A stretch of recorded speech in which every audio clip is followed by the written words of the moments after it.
So I want to make this an interactive session, right? So quick show of hands, who's already using videos as part of their growth strategies? So that could be videos just like what Tiffany's doing right now.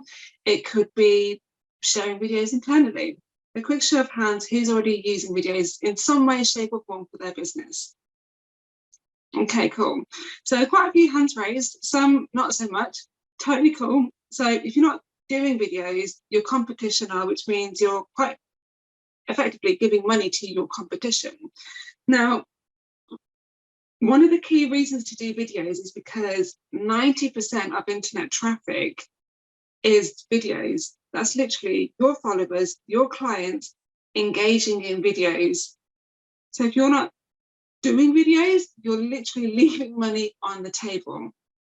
Now, again, quick show of hands, who hates the idea of being on camera?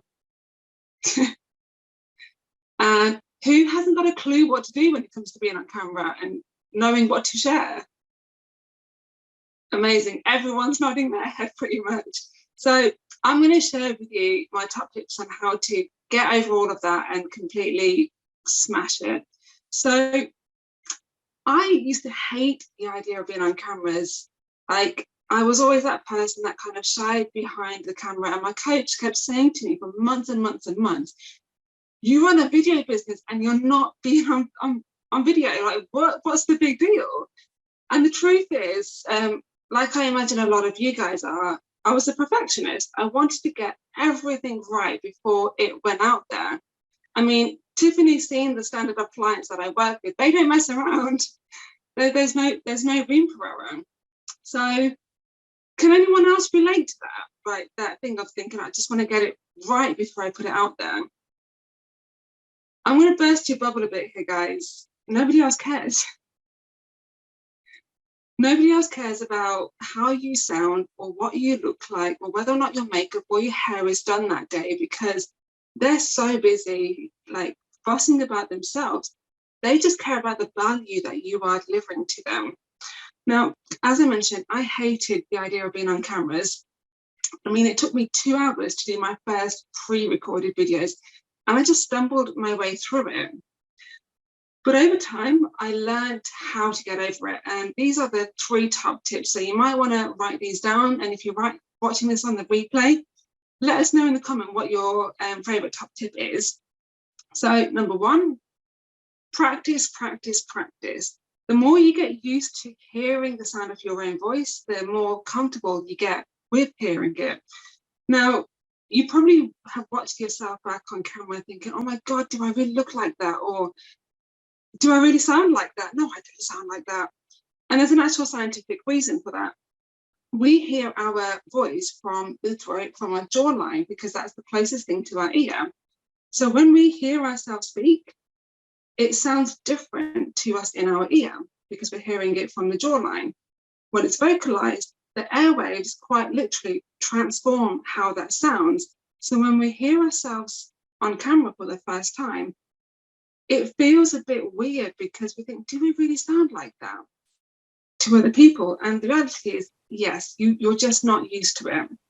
And from a visual perspective, you might think, well, do I really look like that? God, no, I've got a few wrinkles. I didn't know I had that many grey hairs. Like, over time, what happens is your brain becomes blind to your visual imperfections. From a scientific perspective, we are attracted to symmetry. So when we see ourselves on camera for the first time, we see all these imperfections that we're not quite used to seeing. They've always been there for the most part, but because we're not used to seeing it, it feels a bit weird to us the first time. And then we suddenly become paranoid or a little bit self-aware when we're putting ourselves on camera because we're focusing on how we sound and how we look. And we've got to remember that nobody else cares about that, like, at all. So when I first realized that, it was a complete breakthrough moment, but having that breakthrough, like, is one thing, but taking that action step is the next thing. You have to almost overcome your fear, overcome yourself in order to show up for somebody else.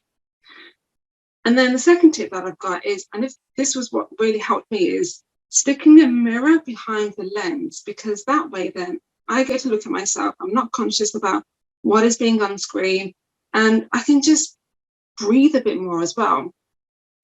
And the third tip is really know your stuff. Like, because the more comfortable you get with presenting, the more confident you will appear on camera. So have those tips been useful for you guys? Let me know in the comments. And if you're worried thinking, I am genuinely afraid of judgment, I get it. A lot of people have been there. I'm going to share with you guys a story that I think a lot of people would really dread happening to them.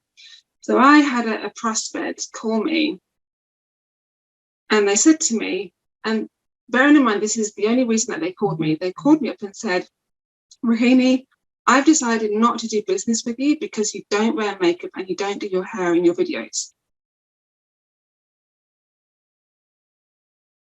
Yeah. And straight away, my reaction was thinking, cool, thank you so much for disqualifying yourself. Obviously, I said it in a nicer way than that. But that's exactly what they've done. Video is really powerful at qualifying the right people, but it's also really powerful at repelling the people that aren't quite right for you. Now, bearing in mind that I'm on shoots all the time, literally every single day, I'm on a shoot of some sort. This is how I show up on my on videos, because it's what's convenient for me. I don't want to show up and not be authentic. I don't want to show up with a face full of makeup and my hair all straight or whatever, because that's not me showing up authentically as myself and my clients, which is another thing. A lot of people feel the need to get dolled up for being on videos.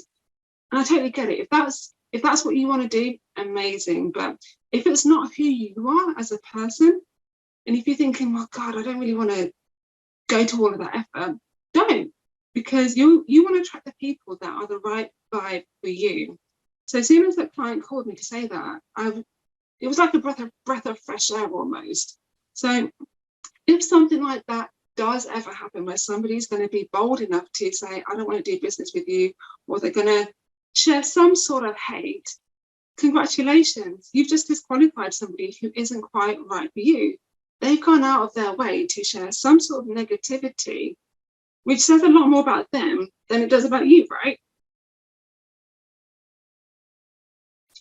Totally. Just seeing some of the comments come through. And guys, if you have any questions about videos, let me know in the comments below. So, a really quick crash course on how to structure your videos to get more leads. Number one, really get to know your target demographic and what it is that they are interested in beyond your services.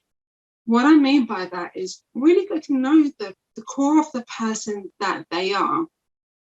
I already know exactly, for my ideal client, I already know what their lifestyle is like. I know when they're using certain apps. I know what their interests are, what their hobbies are, how many kids they've typically got, what their ambitions are. And the reason you really want to get to know your target demographic in as much depth as possible is because you want to shape your marketing messages around that. And you want to talk the exact same language that they are talking. We have a habit generally of speaking to people how we would want to be spoken to ourselves. But when we're doing our marketing material, we've got to remember not everybody communicates in the exact same way. So as an extreme example, do your target demographic talk proper, very formal, slow English? Do they use big words a lot? Because if they do that in your marketing. If they don't do that in your marketing. It's that simple. And the way to do that is just to really pay attention in how they communicate. How are they sharing posts online? How are they talking to you when you're having your one-to-ones with them? What specific words are they using? And when you get to know their interests, that's going to reveal a whole lot about how they communicate and how they want to be communicated with. So that's a little bit about the targeting, right? When you structure your videos, you want to start with a hook, something that may be a bit controversial, generate some curiosity with it. Then you want to go into your main content, Keep it short, keep it sweet, keep it to the point. And then you want to go into what's called your call to action. That's the step that you want people to take as a result of watching your content. Like, do you want them to pick up the phone to you? Do you want them to follow you? Do you want them to leave a comment on something? And with the call to action, what typically works better is something a bit more casual, like, let me know if you have any questions about blah, blah, blah, blah, blah, or follow me for more tips on blah, blah, blah, blah, blah. People don't like to be sold to. They like to feel like they're making that informed decision for themselves and by themselves. So don't do like overly like sales videos where it's like, I'm this, then this is how I can help you. People switch off. Nobody cares.